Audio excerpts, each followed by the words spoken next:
ഒറ്റ നോട്ടത്തിലേ നല്ല സിമ്പിളും ക്യൂട്ടും ആയിട്ടുള്ളൊരു കേക്കാണ് കേട്ടോ ഇത്. പക്ഷേ ഈ കേക്ക് എന്നെ എക്സ്ട്രാ വരപ്പിച്ചു. ഒരു 1 kg വെയിറ്റ് വരുന്ന ബട്ടർ സ്കോച്ച് കേക്കായിരുന്നു കേട്ടോ ഇത്. ആദ്യം തന്നെ ഒരു സ്റ്റിക്ക് കൊണ്ട് ഒരു ഹാർട്ട് ഷേപ്പൊക്കെ മാർക്ക് ചെയ്തിട്ടാണ് പണി ആരംഭിച്ചത്. സിമ്പിളായിട്ട് തന്നെ കുഞ്ഞു കുഞ്ഞു റോസ് ഫ്ലവർ വെക്കാനായിരുന്നു ഉദ്ദേശം. പിന്നെ ഇങ്ങനെ സ്റ്റിക്കിനകത്തൊക്കെ ഫ്ലവർ ചെയ്തെടുക്കുന്നത് ആദ്യമായിട്ടാണ് കേട്ടോ ഞാൻ.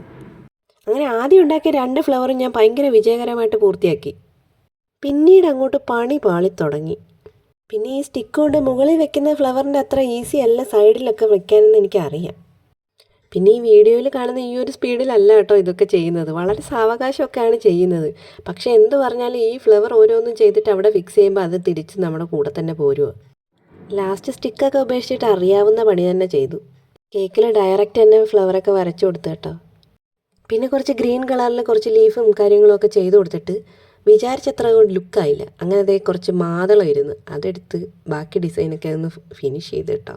അപ്പോൾ ഇങ്ങനെയുള്ള എന്തെങ്കിലും കളർഫുൾ ആയിട്ടുള്ള ഫ്രൂട്ട്സൊക്കെ ആഡ് ചെയ്യുകയാണെങ്കിലേ നമ്മുടെ കേക്ക് കാണാൻ അത്യാവശ്യം ലുക്ക് ഉണ്ടാവും, അത്യാവശ്യം ഹെൽത്തി ആയിരിക്കുമല്ലോ. അപ്പോൾ ഇതാണ് കേട്ടോ കേക്കിൻ്റെ ഫൈനൽ ലുക്ക് വരുന്നത്.